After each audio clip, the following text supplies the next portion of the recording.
ডিমের সঙ্গে একটা কাঁচা পেঁপে সিদ্ধ করে একসঙ্গে অবাক করার মতো একটা রেসিপি বানিয়ে নেওয়া যায়, যেটা বানিয়ে নিলে যে কেউ পুরো বুঝতেই পারবে না যে এটা ডিম খাচ্ছে না অন্য কিছু। চলুন তাহলে সহজ ও মজার রেসিপিটা শুরু করা যাক। প্রথমে আমি এখানে ডিম নিয়েছি, ডিমের সঙ্গে একটা কাঁচা পেঁপে খোসাটা ছাড়িয়ে 4 ভাগ করে নিয়েছি, আর দিয়ে দিচ্ছি 2-3টা শুকনো মরিচ। একসঙ্গে সিদ্ধ করে নেওয়ার পর আমি এখানে একটা ব্লেন্ডারের জগ নিয়েছি। রেসিপিটাতে একটা মশলা বানিয়ে নিব। প্রথমে দিয়ে নিয়েছি আমি গোলমরিচ, জয়ত্রী। এখন দিয়ে নিচ্ছি এখানে জয়ফল, চীনা বাদাম।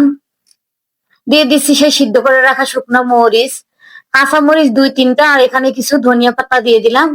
সিদ্ধ করে রাখা আমি একসঙ্গে পেঁপেটাও কিন্তু একটু ভেঙে দিয়ে দিচ্ছি। সামান্য পানি দিয়ে এটা আমি ভালোভাবে কিন্তু ব্লেন্ডার করে নিব এই মশলাটা। আর রেসিপিটা যদি ভালো লাগে তাহলে অবশ্যই শেয়ার করে দিবেন। এখন আমি অন্য একটা প্যানের মধ্যে সিদ্ধ করে রাখা ডিমগুলো খোসা ছাড়িয়ে নিয়ে একটু ভেজে নিচ্ছি সামান্য লবণ দিয়ে। হালকা করে কিন্তু আমি এগুলো ভেজে নিলাম। ডিমগুলো উঠিয়ে নেওয়ার পরে এখানে আমি দিয়ে দিচ্ছি পরিমাণ মতো পেঁয়াজ, আর এই পেঁয়াজটা কিন্তু আমি তরকারিতে দিব না।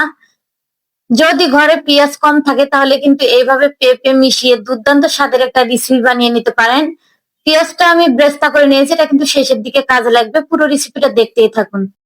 এখন আমি সেই সিক্রেট মশলাটা দিয়ে নেওয়ার পরে এখানে আমি সামান্য পানি দিয়ে নিলাম, যাতে মশলাটা পুড়ে না যায়। দিয়ে দিচ্ছি এখন স্বাদ মতো লবণ, লাল মরিচের গুঁড়া দিয়ে দিলাম টেস্ট অনুযায়ী, ভাজা জিরা গুঁড়া 1 চা চামচ, সামান্য হলুদের গুঁড়ো এখানে দিয়ে নিয়েছি। মশলাটা কিন্তু আমি ভালোভাবে কষিয়ে নিব। যখন এটা থেকে কিন্তু অনেকটা ফুটে উঠবে ঝোলটা, তখনই আমি অ্যাড করে দিব সেই ভেজে রাখা ডিমগুলো। এই ঝোলটা দিয়ে কিন্তু সাদা ভাতের সাথে খেতে কিন্তু অসাধারণ লাগে। আপনি কিন্তু চাইলে পোলাওয়ের সাথে ওটা পরিবেশন করে নিতে পারবেন। এখন আমি এখানে 1 কাপ পরিমাণে তরল দুধ অ্যাড করে দিয়েছি। সবকিছু ভালো মতো কষিয়ে নেওয়ার পরে এখানে কিন্তু আমি ডিমটা বলকিয়ে নিচ্ছি। যখন এই ঝোলটা কিন্তু ফুটে উঠবে তখন আবারও আমি ঢাকনাটা কিন্তু খুলে একটু নেড়ে ছেড়ে দিয়ে নিচ্ছি। রেসিপিটা কিন্তু দেখে আপনারা বুঝতেই পারতেছেন যে কতটা লোভনীয় হয়েছে। এখন আমি সেই ভেজে রাখা পেঁয়াজ ব্রেস্তা গুলো একটু হাত দিয়ে কিন্তু ভেঙে গুঁড়ো করে নিয়েছি।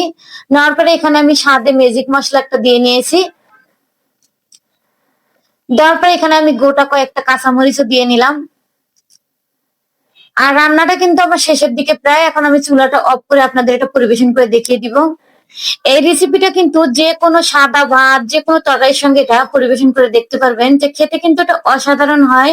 বাসায় একবার হলে এইভাবে পেঁপে আনার পরে ট্রাই করে দেখবেন, আশা করি আপনাদের অনেক ভালো লাগবে। সহজ ও মজার রেসিপি পেতে চাইলে আমার পেজ ও চ্যানেলটিকে ফলো করে রাখতে পারেন। সবাই ভালো থাকবেন, সুস্থ থাকবেন। আবার কোনো নেক্সট রেসিপি নিয়ে আপনাদের সঙ্গে কথা বলবো। আজকের মতো এই পর্যন্ত। আল্লাহ হাফেজ।